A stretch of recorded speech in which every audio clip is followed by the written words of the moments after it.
Morning, welcome back to another video, and today is another day of the 0 to Gold Cap Challenge. Now just stick around and enjoy the video. Okay guys, so today we are obviously doing the 0 to Gold Cap Challenge still, and let's just go over a few things that I have actually farmed up first. Now for this week I've actually farmed up a load of stuff. Well, not really a load of stuff, just a backlog of my things. I crafted a few more Crucible of Storms and the Battle of the Zaralor runes, mainly because I really wanted to. It says a negative profit on there, but I crafted them at a profit, so it's okay because I used some of the Visual Hill Flip thing, basically. Pretty much just farmed up a load of herbs and just mass milled them into making up a load of stuff and then shoving the remainder on the auction house with all the others to make it into a pretty stack in order to actually sell in the auction house. Other than that, I did spend a little while farming up essences of water. And now essences of water can be found in the Swamp of Sorrows. The Swamp of Sorrows is located just underneath the Red Ridge Mountains. And that once you actually go through and you actually go over to the Swamp of Sorrows, you can go over into this little section over here. You can actually farm up in the bottom left hand corner of the actual map for the Swamp of Sorrows. Basically there is a load of water elementals over there and they like fast respawn. Like really damn fast. So the best capability on usage is just to try and flood them all down. This would be pretty good if you actually have a monk, because then you can place the ox statue down and all the mobs can just run over to it. But as I am a druid, I just ran around in my cat form and used Thrash, because that's just an AoE attack. It just kills them instantly as they're like level 60 mobs. I gained 125 of essences of water before I got bored, basically. And the market value of this is around about 57 gold, but the region market value average is around about 267 gold. So if you're on a medium to low end server, these are pretty damn high selling, in all honesty. Along with that, I did make use of my herbalism and I farmed up the Ajara's Veil. Didn't get that many volatile lives as I would have thought, so not really happy with that. But other than that, we did manage to get a nice amount of Ajara's Veil as well, which is ranging from around about 72 gold a piece. Now I have around about 136 of those, and I managed to gain a few Storm's Vines, but they don't really sell for all that much, so we're just going to leave them out. Our bag's total value is around about 80,000 gold, so pretty damn happy with all of that right there. And that being the case, that is pretty much what I've done for the week, is try and actually play around with some older material farms that I did do quite a while ago in like a couple of expansions back, and I wanted to see if they were still viable. Essences of Water is the one of note that I actually farmed up this week, and I found this one to be actually quite fun. And the reason that this item particularly sells is because it is used in order to make the Tome of Illusions Azeroth one. Now that one is a great one because it unlocks a load of transmog stuff and people still buy the Tomes of Illusions. Now, they're probably going to be a medium range seller because I haven't sold them for quite a while. I'll probably give an update on how well they're actually selling. So, therefore, hopefully we can sell a decent amount of these. Other than that, let's get into the gold for the week. Okay, so the gold for the week is 68 males that we actually managed to sell. Not an awful lot. I do think I need to bulk out a bit more, go a bit more harder on all of the auctions and all that stuff, so really should start doubling down on how much I actually farm up, even though we have been focusing primarily on materials this past few weeks.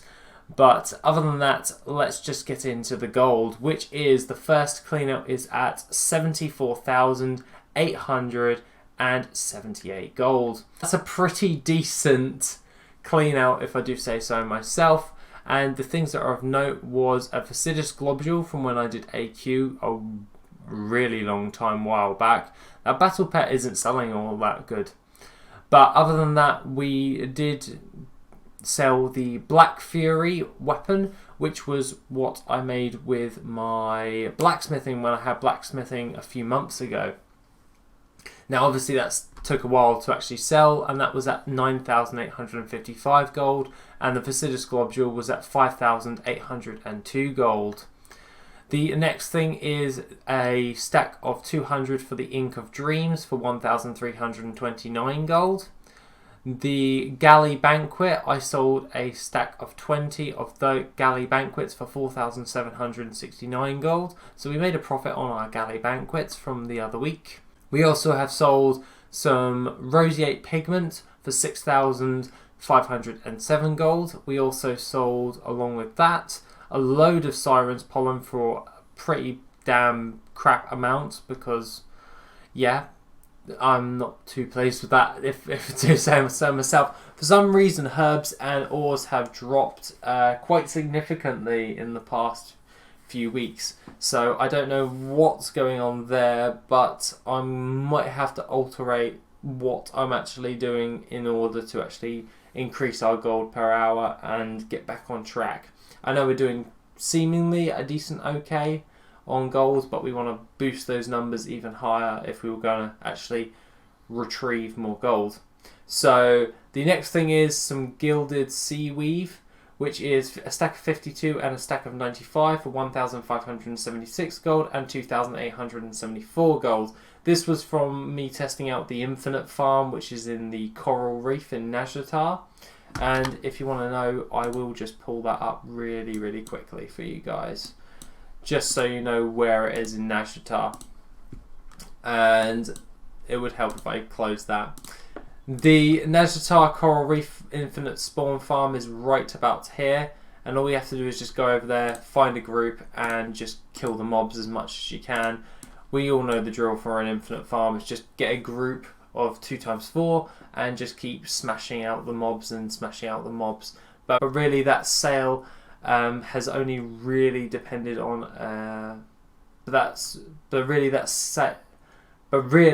that infinite farm is mainly for the BOE epics you're mainly going for, and I haven't managed to gain any as of yet. So hence why I haven't covered it yet, because I've got nothing to show for it. In 3 hours of farming, we need to boost those numbers up. The next thing of note is the Ruby Panther for 23,850 gold. We have actually made a loss on this Panther mount, so not too happy right there. But at least we managed to get some form of gold back. So we made a profit on some Panther mounts. We've lost a little bit on there. But at the moment, we're still in a positive for the Panther mounts by about 7,000 gold. So we've made 7,000 gold from all of that. So pretty damn low on the grand scheme of things, but at least we got some money back for that.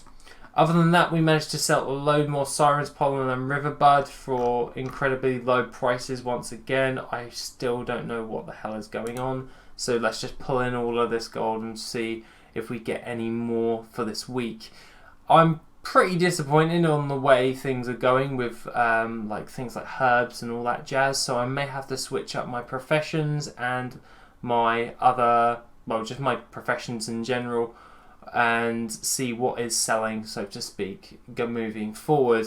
So I'll definitely give that some thought when I'm on the night shift tonight at work, because then I've got actual like a good 9 to 10 hours to myself, so I can think about it. The next clean out is at 54,384 gold. Now, this is 18 males, so hopefully we sold a decent amount of stuff. And the things that are of note are a stack of Winter's Kiss for 1,068 gold, a stack of 200 Viper Fish for 4,695 gold. We managed to sell a load of the Zinnathid, which is the herbs from Nazjatar, and that was going for around about 11,068 gold, or a small stack for 5,374 gold. So Zinnathid is still holding strong in the gold aspects of things. So pretty damn happy. It's around about 11,000 gold for a stack of 200 on my realm. So yeah, you're going to need at least rank 3 with your Zenithid if you're going to actually want to get any higher with that stuff and actually pull out a decent amount of gold per hour.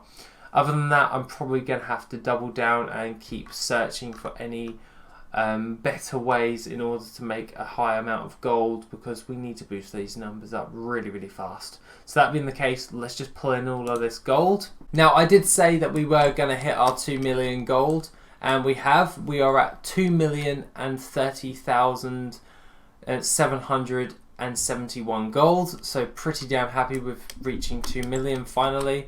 I know we would have been there a bit sooner, but I wanted to do some investments in order to see if we can pull in more gold. And some of them have been profitable, some of them have not, such as the dual crafting one. So not too happy with the dual crafting one, probably will not go back to that. The next thing that I would like to see in which we can make some gold from, I have been playing around with engineering. So I may do that and combine that with mining, maybe.